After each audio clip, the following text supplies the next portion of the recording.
Hoje vou dar prosseguimento, então, Apocalipse capítulo 6.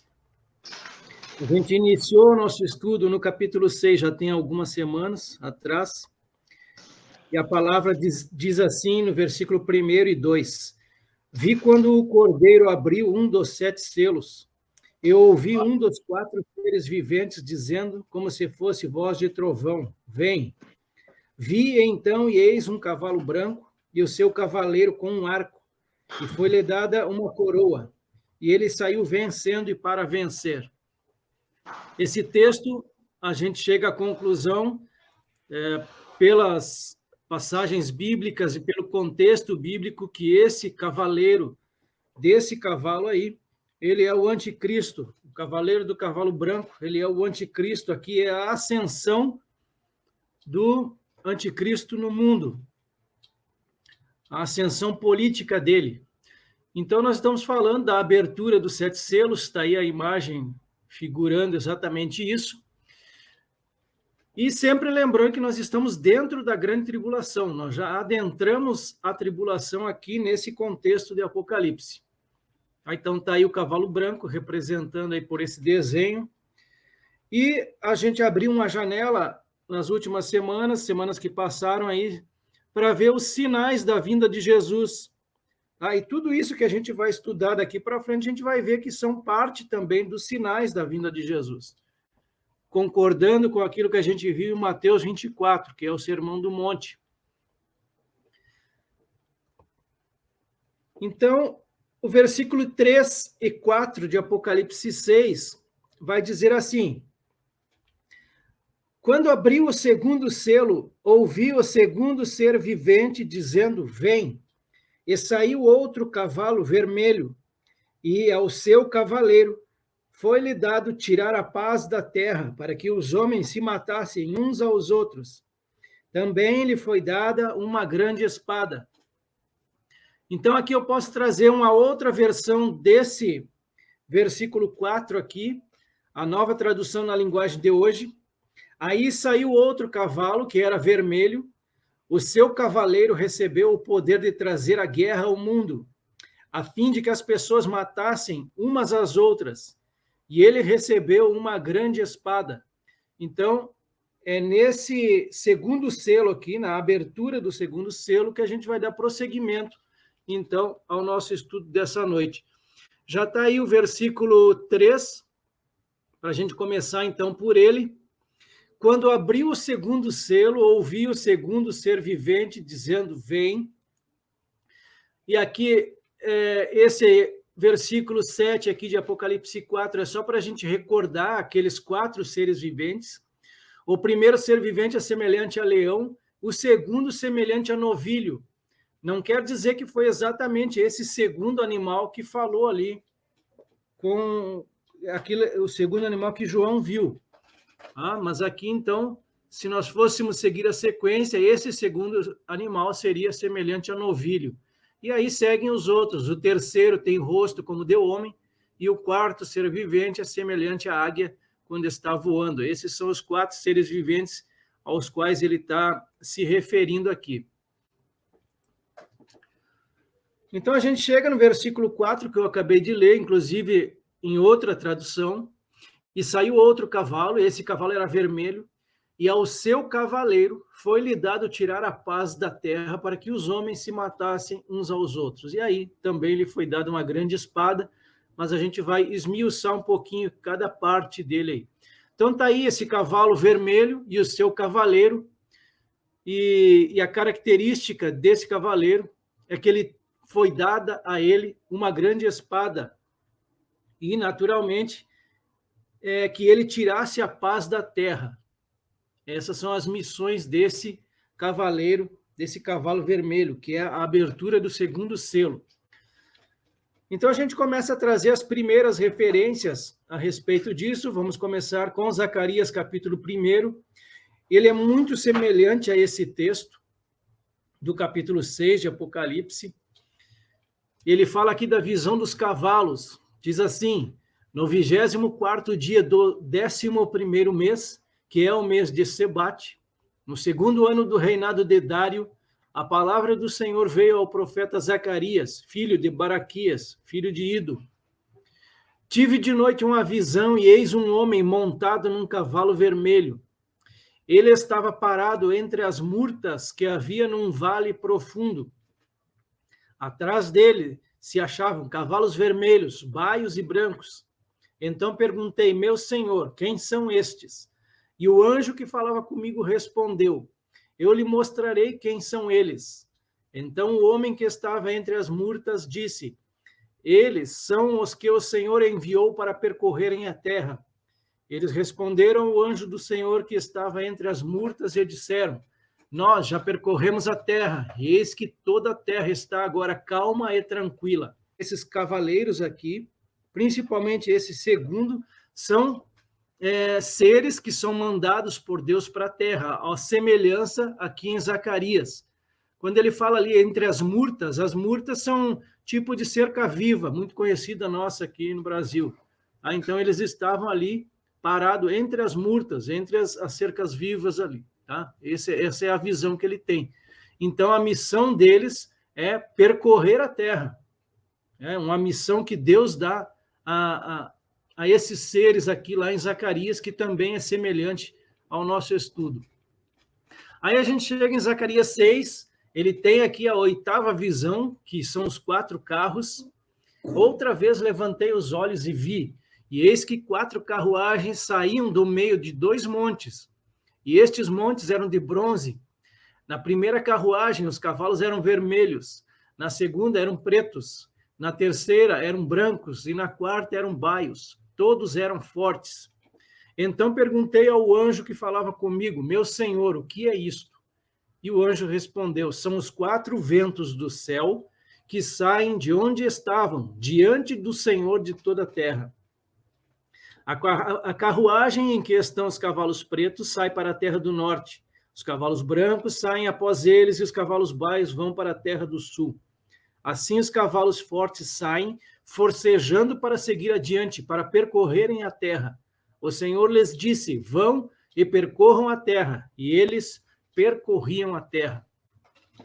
Então a gente chega a esse subtítulo que eu coloquei aqui, o conflito entre as nações. Por quê? Porque ao que estava sentado sobre esse cavalo vermelho, foi dado a ele que tirasse a paz da terra e que se matassem uns aos outros. Então, conflito entre as nações. Alguns textos aqui eu vou pular, vou deixar apenas na apostila para vocês. Aí eu começo com Daniel, capítulo 11, do versículo 36 ao 39. O agir do anticristo, ele vai agir exatamente dessa forma. Então, tudo está interligado a ele. E diz assim, no versículo 36, este rei, o anticristo, fará segundo a sua vontade, e se levantará e se engrandecerá sobre todo Deus. Contra o Deus dos deuses fará coisas incríveis e será próspero, até que se cumpra a indignação. Porque aquilo que está determinado será feito. Não terá respeito aos deuses de seus pais, nem ao desejo de mulheres, nem a qualquer deus, porque sobre tudo se engrandecerá. Mas em lugar dos deuses honrará o Deus das fortalezas. A um Deus que seus pais não conheceram, honrará com ouro, com prata, com pedras preciosas e coisas agradáveis. Com o auxílio de um Deus estranho, agirá contra as poderosas fortalezas, e aos que o reconhecerem, multiplicar-lhe-ás a honra, e fá-lo-ás reinar sobre muitos. Ele lhes repartirá a terra por prêmio. Então, esse Deus das fortalezas aqui também a gente pode inferir que seria um Deus da guerra. A Isaías capítulo 37, versículos 26 e 27, aqui o profeta Isaías está confortando o rei Ezequias e diz assim, por acaso você não ouviu que há muito tempo eu, o Senhor, determinei estas coisas e que já desde os dias remotos as tinha planejado? Agora eu as faço acontecer. Eu quis que você reduzisse a montões de ruínas as cidades fortificadas. Por isso, os seus moradores, debilitados, andaram cheios de temor e envergonhados. Tornaram-se como a erva do campo, a erva verde e o capim dos telhados queimado antes de amadurecer. A gente vê aqui uma situação, até mesmo, claro, uma situação de guerra ou pós-guerra, tá? De destruição, de fato.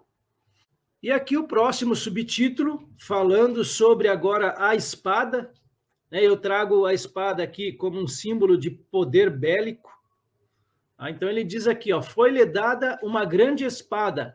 Eu quero começar com esse autor primeiro aqui, ó, tá? Que está no cantinho direito da tela de vocês. Ele diz assim, ó, a cor refere-se ao cavalo. Ela não representa o caráter do cavaleiro, mas antes a natureza da missão. O cavaleiro em foco nada disse, apenas cavalgou e permitiu que a cor do seu cavalo o identificasse. Foi-lhe concedido que tirasse a paz da terra e levar os homens a se matarem uns aos outros. Então ele levava consigo uma espada que simboliza juízo, morte e guerra para esse autor aqui. Tá? Esse é o símbolo que representa para ele juízo, morte e guerra. Para este outro autor aqui, falando ainda sobre a espada, ele diz que é o instrumento da morte. Metaforicamente, significa a própria guerra.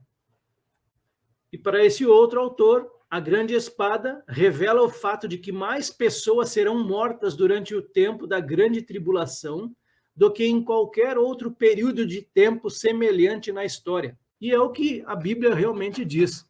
Muita gente vai morrer durante a grande tribulação de fato. As referências bíblicas a respeito disso, vamos começar com Ezequiel, capítulo 30, 24 e 25. Aqui é sobre o Egito sendo conquistado pela Babilônia, é uma profecia contra o Egito. E a respeito da espada também, é em concordância com esse item aqui. Fortalecerei os braços do rei da Babilônia e porei a minha espada na mão dele. Porém, quebrarei os braços de Faraó, que diante dele gemerá como geme quem foi mortalmente ferido. Levantarei os braços do rei da Babilônia, mas os braços de Faraó cairão. Saberão que eu sou o Senhor quando eu puser a minha espada na mão do rei da Babilônia, e ele a estender contra a terra do Egito. Da mesma forma, a profecia contra a Síria, aqui ele não vai falar de espada, mas vai falar de uma vara na mão dele. Ai da Assíria, cetro da minha ira. A vara em sua mão é o instrumento do meu furor. Eu a envio contra uma nação ímpia, e contra o povo da minha indignação lhe dou ordens, para que dele roube a presa e lhe tome o despojo, e o ponha para ser pisado aos pés como a lama das ruas. Mateus capítulo 10, versículo 34 ao 36, falando aqui que a espada é uma representação de conflitos, para ficar mais claro ainda. Não pensem que eu vim trazer paz à terra, diz o Senhor. Não vim trazer paz, mas espada, pois vim causar divisão entre o homem e o seu pai, entre a filha e a sua mãe, e entre a nora e a sua sogra. Assim, os inimigos de uma pessoa serão os da sua própria casa. Quando Pilatos está interrogando Jesus, lá em João capítulo 19, versículo 10 e 11, vamos ver o que eles dizem aqui. Disse-lhe, pois, Pilatos, não me falas a mim? Não sabes tu que tenho poder para te crucificar e tenho poder para te soltar? Respondeu Jesus, nenhum poder terias contra mim, se de cima não te fosse dado. Mas aquele que me entregou a ti maior pecado tem. Aqui também em Daniel capítulo 7, versículos 7, 8, 23 e 24, falando também da ascensão do anticristo.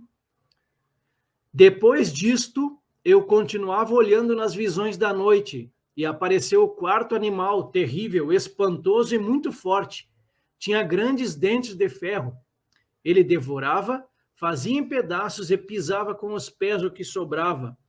Era diferente de todos os animais que apareceram antes dele e tinha 10 chifres.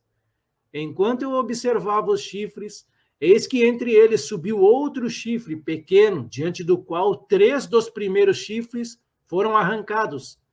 Aqui o anticristo vai combater 3 desses reis e vai vencê-los. E eis que neste chifre havia olhos como olhos de ser humano e uma boca que falava com arrogância. Então ele disse: o quarto animal será um quarto reino na terra, que será diferente de todos os outros reinos. Ele devorará toda a terra e a pisará com os pés e a fará em pedaços. Os 10 chifres correspondem a 10 reis que se levantarão daquele reino do antigo Império Romano. Depois deles se levantará outro rei que será diferente dos primeiros e derrotará 3 reis. Versículo 23 ao 25. Quando se aproximar o fim desses reinos e as transgressões tiverem chegado ao máximo, surgirá um rei cruel e mestre em intrigas. Grande será o seu poder, mas não por sua própria força. Causará destruições terríveis e prosperará naquilo que fizer. Destruirá os poderosos e o povo santo. Por sua astúcia, fará prosperar o engano. No seu coração, ele se engrandecerá e destruirá muitos que vivem despreocupadamente. Ele se levantará contra o príncipe dos príncipes, mas será destruído sem intervenção humana. Então, quando aparecem esses cavalos aqui, são um simbolismo, né? Isso, exatamente. Eles estão ligados ao anticristo, tá? Todos eles que vêm depois disso aqui, eles estão ligados ao anticristo. Eu coloco o anticristo como sendo o start aqui, o início dessas catástrofes aqui, vamos chamar assim, tá? Mas aqui, a partir do segundo, como a gente viu ali em Zacarias, são seres celestiais, representações, né, que Deus manda dos céus para que essas coisas venham a acontecer. A gente vai ver mais para frente também que vão sair demônios pelo mundo todo, reunindo os líderes, né? Os líderes mundiais ali. Então eu coloco assim, ó, como seres celestiais. Ele está vendo seres celestiais ali saindo, tá? Amando de Deus. Tá? Diferente do primeiro aqui, que a gente entende que é o anticristo. Então, a partir do anticristo, por causa dele vão acontecer as outras coisas, mas tudo por ordem de Deus. Sai o anticristo no cenário político após aqueles 10 reis, e logo na sequência vai ter uma guerra aí de proporções globais, eu poderia até dizer aqui, o que seria a Terceira Guerra Mundial. Tá? Então, por conta disso. E a gente vai ver aqui na abertura do próximo selo que as consequências da saída do anticristo vão continuar. A primeira grande delas, então, seria a guerra. Aqui eu colocaria assim, ó, como intimamente ligado à ascensão do anticristo. E por meio de Deus também, Deus permitindo isso. Ok, Apocalipse capítulo 6, versículo 5, eu vou ler na minha Bíblia aqui.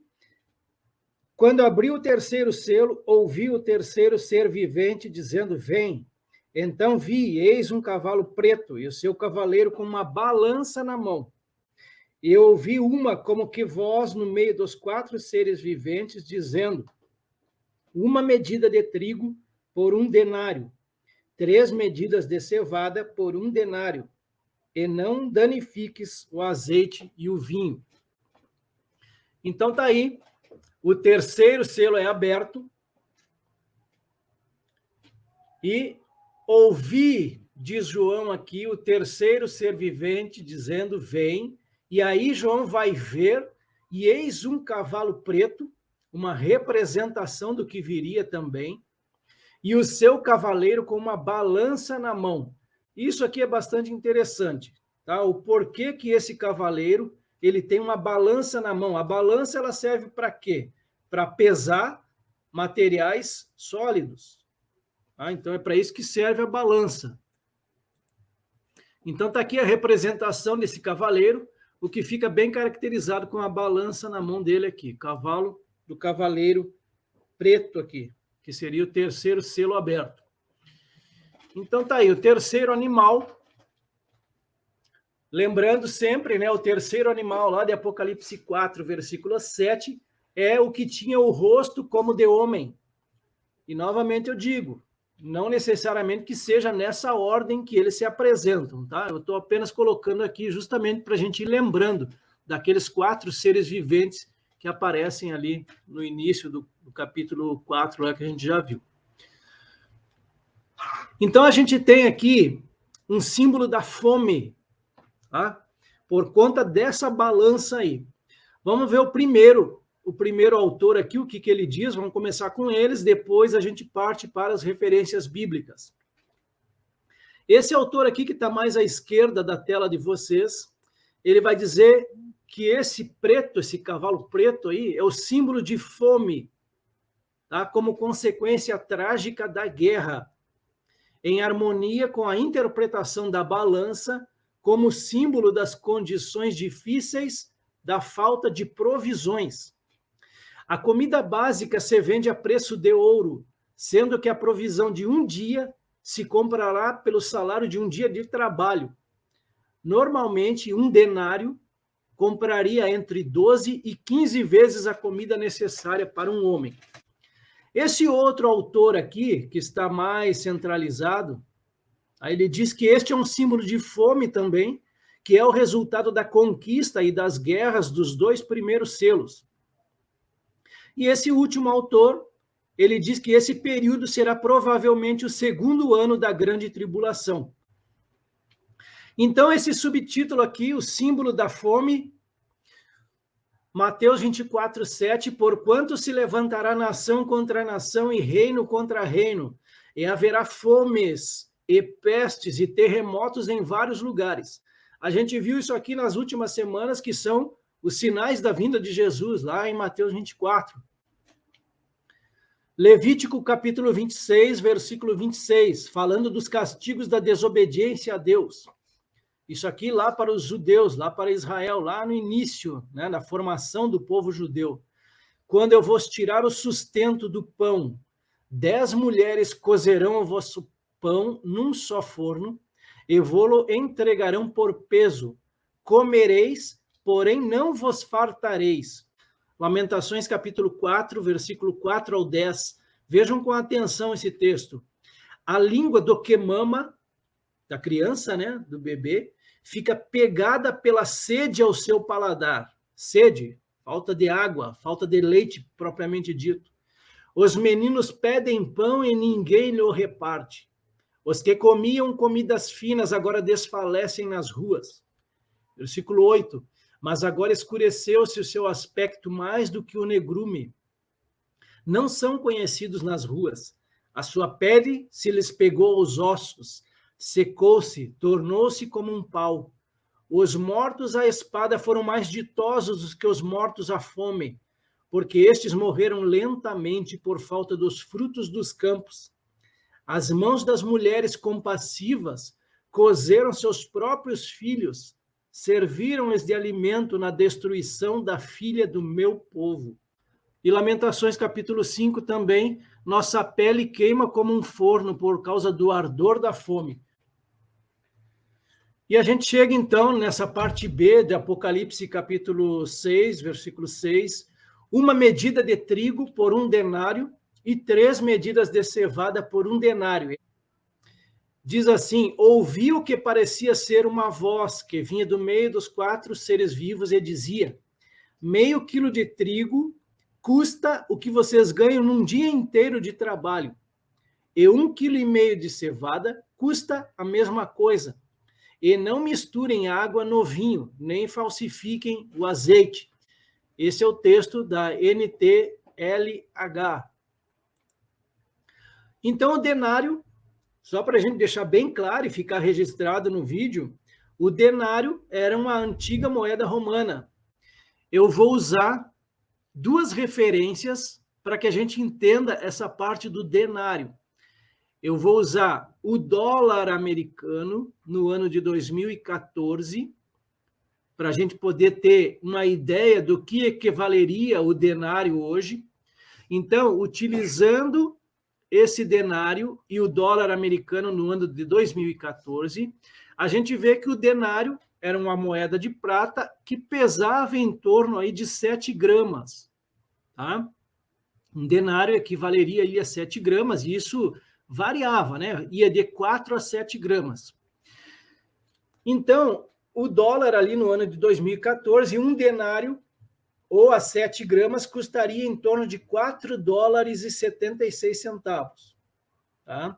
Então, a gente pega o ano de 2014, que é o ano base aqui, primeiro, $4,76 equivaleria a R$10,56.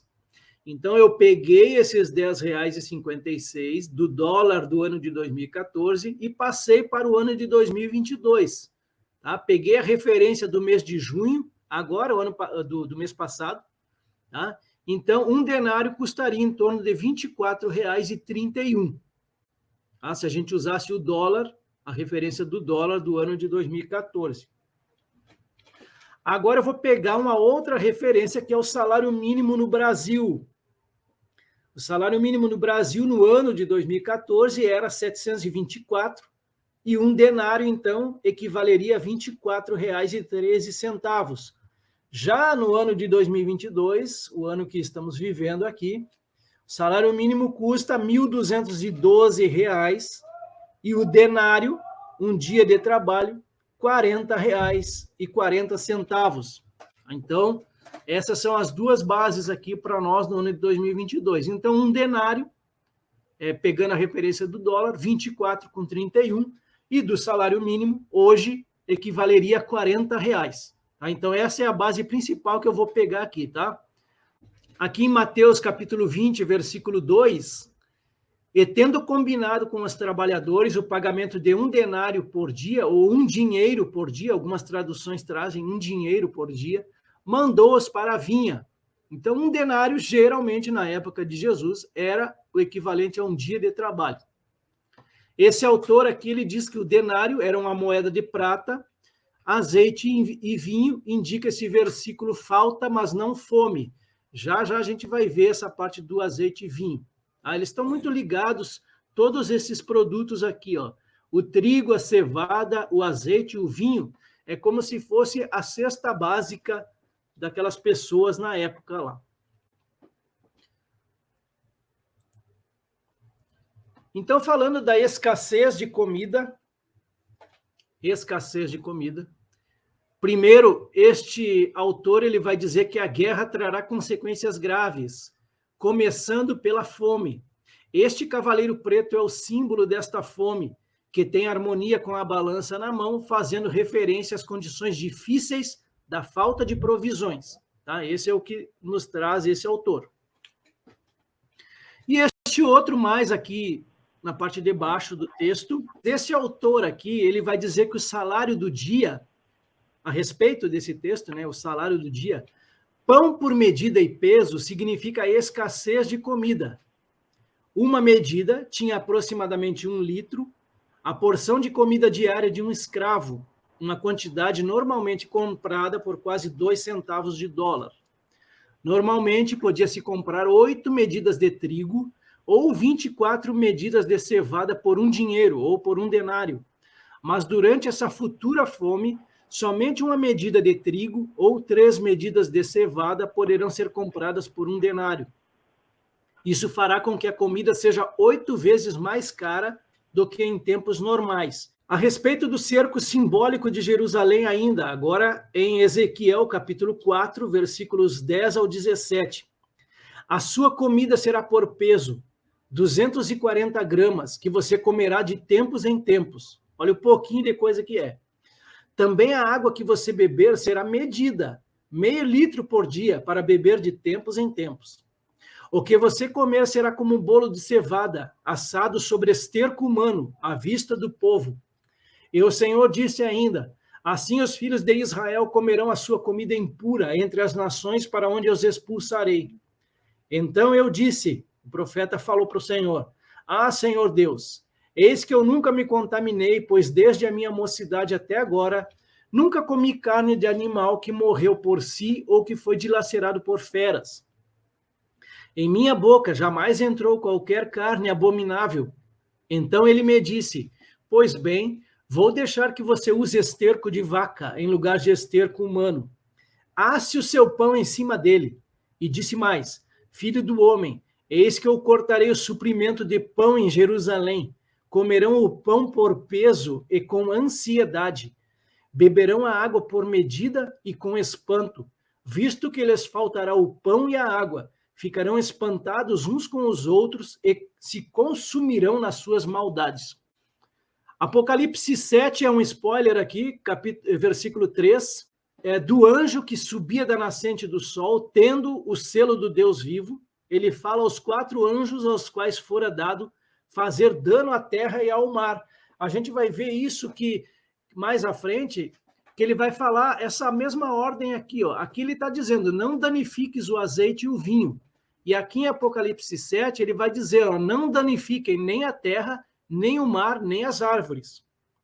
E já em Apocalipse 9, que é um spoiler também, a respeito dos gafanhotos que sairão do abismo, ele diz que não causassem dano à erva da terra, nem a qualquer coisa verde, nem a árvore alguma, e tão somente as pessoas que não têm o selo de Deus na testa.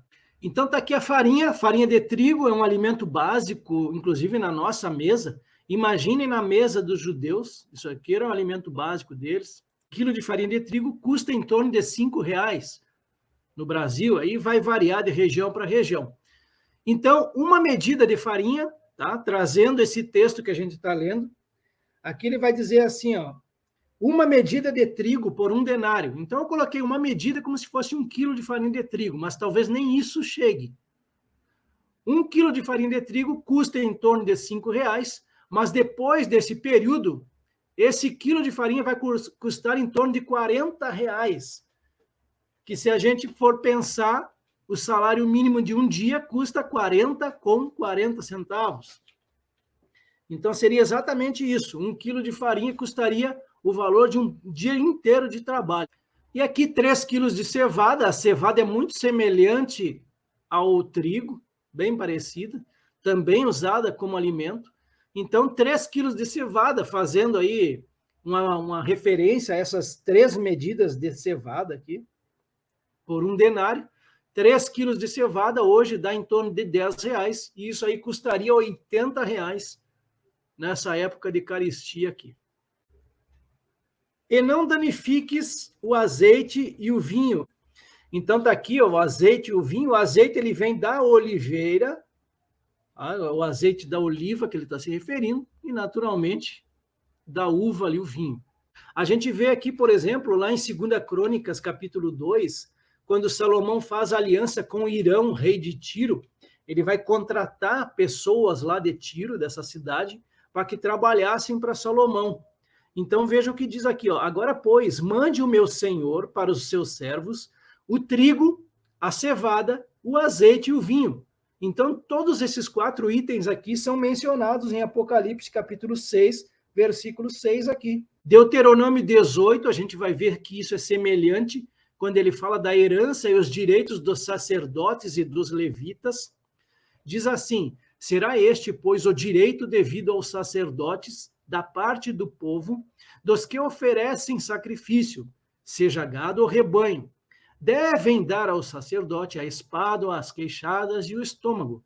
Vocês devem dar-lhes as primícias do cereal, e aqui eu colocaria primícias, fazendo referência ao trigo e à cevada, que eram alimentos básicos ali, do vinho e do azeite, e as primícias da tosquia das ovelhas. E eu fecho aqui com Neemias, capítulo 13, versículo 12, o mantimento dos levitas. Então todo o Judá trouxe os dízimos dos cereais, do vinho e do azeite aos depósitos.